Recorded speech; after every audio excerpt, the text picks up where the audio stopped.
करने जा रहे हैं रिस्पायरेशन। तो रिस्पायरेशन से पहले हमने क्या पढ़ा, डाइजेशन। तो डाइजेशन में क्या हुआ था कि डाइजेशन में हमने खाना इनटेक किया था, इंजेशन किया था, फिर हमारा डाइजेशन हुआ था, डाइजेशन होने के बाद एब्जॉर्प्शन हुआ था, एसिमिलेशन हुआ था एंड देन इजेशन हुआ था। ठीक है, तो रिस्पायरेशन में क्या होता है कि एसिमिलेशन होने के बाद जो फूड होते हैं, जो एसिमिलेट होते हैं, एसिमिलेशन में हमने क्या पढ़ा था कि जो सेल को ज़रूरत होती है, नीड होती है, फूड क्या होता है उस सेल तक पहुंचता है। ठीक है, एसिमिलेट होता है, तो इसी को हम लोग क्या कहते हैं, एसिमिलेशन कहते हैं। ठीक है, तो एसिमिलेट फूड जो होता है उसके मेनली दो पर्पस होते हैं। सबसे पहला पर्पस होता है कि वो क्या होते हैं, वो फ्यूल की तरह यूज़ करते हैं। फ्यूल की तरह यूज़ करते हैं मतलब कि वो उनको क्या एनर्जी लेने के लिए यूज़ किया जाता है। ठीक है, assimilated food is used as a fuel to get energy for various life process. बहुत सारे लाइफ प्रोसेस के लिए हमें बॉडी में एनर्जी होनी ज़रूरी है, तो वह एनर्जी कहाँ से मिलता है, वो एसिमिलेटेड फूड से मिलता है, जो कि फ्यूल की तरह हमारे बॉडी के लिए वर्क करता है। ठीक है, और दूसरा क्यों नेसेसरी होता है, एसिमिलेटेड फूड का क्या पर्पस होता है, पहला तो वो फ्यूल की तरह वर्क करता है एनर्जी देने के लिए, एंड दूसरा वो क्या करता है, वो ग्रोथ में और रिपेयर करने में हेल्प करता है बॉडी को। ठीक है, अगर कहीं भी बॉडी हमारा डैमेज होता है तो वहाँ वो रिपेयर करवाने में हेल्प करता है। अब क्या होगा कि अगर बाय द वे कोई सेल है वो डैमेज, तो एसिमिलेटेड फूड क्या करता है कि अब सेल में जहाँ जहाँ काम है वहाँ वहाँ हो जाता है। अगर बाय द वे आपका कोई सेल डैमेज है तो वो क्या करता है, वो फूड वहाँ जाके, उस फूड की ज़रूरत है, वहाँ पे एनर्जी की ज़रूरत है, तो वो वहाँ जाके वहाँ एनर्जी देगा और या तो उस फूड को, उसको क्या करेगा, रिपेयर करेगा उस सेल को। ठीक है, तो ये सेकंड पर्पस क्या होता है कि वो जो है ग्रोथ करवाने में हेल्प करते हैं और बॉडी को रिपेयर करते हैं। Body repair in the sense कि सेल्स को रिपेयर करते हैं, डैमेजेस सेल को। ठीक है, फिर क्या है आगे कि फूड जो है वो फ्यूल की तरह वर्क करता है। Food is the fuel for energy production in cell. Food क्या है, वो फ्यूल की तरह वर्क करता है एनर्जी प्रोडक्शन कराने में। ठीक है, तो हमको ये क्या पता था कि फूड सारे एसिमिलेट होते हैं। ठीक है, एसिमिलेट होकर अलग अलग सेल में जाते हैं, तो अब उसी में हमें पढ़ना है कि रिस्पायरेशन कैसे होता है। ठीक है, और रिस्पायरेशन कैसे होता है, रिस्पायरेशन और ब्रीदिंग में क्या डिफरेंस है, ये सारी चीज़ें अभी हम पढ़ेंगे। ठीक है, तो आगे क्या है, most living things need oxygen to obtain energy from food. सबको लिविंग थिंग्स को क्या चाहिए होता है, ऑक्सीजन चाहिए होता है एनर्जी बनाने के लिए। ठीक है, फूड से एनर्जी बनाने के लिए। अभी ये जो प्रोसेस चल रहा था ये सब डाइजेशन का, फिर क्या वो जो फूड मिला, फूड एसिमिलेट हुआ, अब क्या होता है उस फूड से हमें एनर्जी बनाना है। ठीक है, एनर्जी बनाने के लिए हमें क्या चाहिए, हमें ऑक्सीजन की ज़रूरत है। तो वो ऑक्सीजन क्या करता है कि फूड मॉलिक्यूल से रिएक्ट करके, जैसे ग्लूकोज से वो रिएक्ट करेगा और ना बॉडी सेल को धीरे धीरे बर्न करता है। ठीक है, और बॉडी सेल्स को बर्न करके और क्या करेगा कि एटीपी फॉर्मेशन करेगा, एनर्जी रिलीज़ करता है। एनर्जी रिलीज़ किसके फॉर्म में करता है, एटीपी मॉलिक्यूल्स के फॉर्म में करता है, एडेनोसिन ट्राइफॉस्फेट। ठीक है, इसके फॉर्म में वो एनर्जी रिलीज़ करता है। और फिर क्या करता है, बॉडी जो है वो एनर्जी को स्टोर करके भी रखता है और फिर उनको यूज़ करता है। ठीक है, इस तरीके से काम चलता है।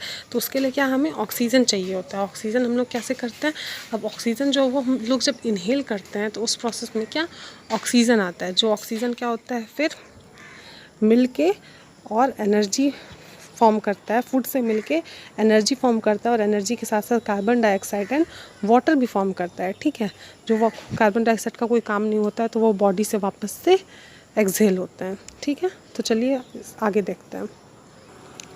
तो व्हाट इज़ रिस्पायरेशन, रिस्पायरेशन क्या होता है, the process of releasing energy from food. Food से जो एनर्जी रिलीज़ होने का प्रोसेस होता है उसको हम रिस्पायरेशन कहते हैं। लोगों को कन्फ्यूज़न होता है कि जो हम लोग सांस लेते हैं वो रिस्पायरेशन होता है कि नहीं। रिस्पायरेशन क्या होता है, जो फूड से एनर्जी बनता है, एनर्जी रिलीज़ होता है, उस प्रोसेस को हम रिस्पायरेशन कहते हैं। फिर क्या होता है कि ऑक्सीजन जो होता है वो बर्न करता है फूड को, जो फूड सेल्स में होते हैं बॉडी के सेल्स में, उनको वो क्या करता है धीरे धीरे बर्न करता है और एनर्जी रिलीज़ करता है। ठीक है, एनर्जी रिलीज़ करते time carbon dioxide and water produced as a wait a second produce as a waste product की तरह वो वर्क करते हैं। कौन कौन, carbon dioxide and water, which are to be eliminated from the body, जो कि बॉडी से एलिमिनेट होते हैं। वाटर यूरिन के थ्रू एलिमिनेट होते हैं और कार्बन डाइऑक्साइड जो होता है वो क्या, जब हम लोग एक्सहेल करते हैं, सांस छोड़ते हैं, तब वो रिलीज़ होता है, ठीक है। तो process of respiration involves taking in oxygen into the cell. Respiration process में क्या होता है, हम लोग ऑक्सीजन लेते हैं, टेकिंग इन करते हैं मतलब लेते हैं ऑक्सीजन को सेल्स में, और using it to release energy by burning food. और इसको कैसे यूज़ करते हैं, ये क्या करता है, फूड को बर्न करता है और फिर क्या करता है, and then eliminating the waste product carbon dioxide and water from the body. फिर ये क्या करता है कि फूड को बर्न करके एटीपी बनाता है, एनर्जी बनाता है, और साथ में कार्बन डाइऑक्साइड एंड वाटर बनाता है, जिसको ये लोग क्या करते हैं, फिर एलिमिनेट कर देते हैं बॉडी से। This is our reaction. Foods में ऑक्सीजन मिला मतलब एक तरह से फूड का ऑक्सीडेशन हो जाता है, और ऑक्सीडेशन होने के बाद वो कार्बन डाइऑक्साइड, वाटर और एनर्जी बनाता है। एनर्जी यूज़ होता है हमारे बॉडी के थ्रू, और carbon dioxide and water eliminate हो जाता है हमारे बॉडी से, ठीक है। जो रिस्पायरेशन प्रोसेस होता है वो कहाँ पे होता है, वो हमारे बॉडी में सेल्स के अंदर होता है, इसलिए हम लोग इसको सेलुलर रिस्पायरेशन भी कहते हैं, ठीक है। क्या ये कहलाता है, सेलुलर रिस्पायरेशन, क्योंकि ये क्या होता है, हमारे बॉडी में सेल्स के अंदर होता है, ठीक है। The process of cellular respiration is common to the all living organism. सारे लिविंग ऑर्गेनिज्म में ये कॉमन होता है। It provide energy to the cell. ये क्या करता है, एनर्जी प्रोवाइड करता है सेल को, और इसके बाई प्रोडक्ट्स कौन से होते हैं, कार्बन डाइऑक्साइड एंड वाटर, जिसमें क्या, out of this only carbon dioxide is considered the real waste product of respiration because it's accumulate in the body is harmful to the organism. जिसमें हम लोग क्या, कार्बन डाइऑक्साइड को real waste मानते हैं, ठीक है, क्योंकि ये क्या होता है, एक्यूमुलेट हो जाता है हमारे बॉडी में और हार्मफुल पहुंचाता है ऑर्गेनिज्म को, इसलिए ये हमारा जो ये इसको हम लोग बहुत मतलब रियल वेस्ट मानते हैं, ठीक है।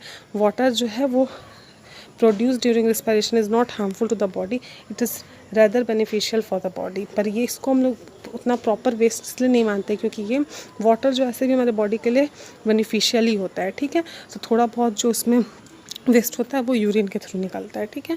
Respiration is essential for the life because it provide energy for carrying out all the living process which are necessary to keep the organism alive. Respiration क्यों एसेंशियल है, क्योंकि ये क्या करता है, एनर्जी हम लोगों को देता है, जो कि हम लोगों को ज़िंदा रहने के लिए ज़रूरी है। तो अब यहाँ तक हमने पढ़ा कि रिस्पायरेशन क्या होता है, ऐसा प्रोसेस जिसमें फूड जो है वो बर्न होकर एनर्जी बनता है, उसको हम रिस्पायरेशन कहते हैं। रिस्पायरेशन में 2 बाई प्रोडक्ट्स होते हैं, carbon dioxide and water, and respiration को हम लोग सेलुलर रिस्पायरेशन भी कहते हैं। तो इस तरीके ये सारे हमने पढ़ा। अब आगे हमें पढ़ना है ब्रीदिंग एंड रिस्पायरेशन में क्या डिफरेंसेस हैं।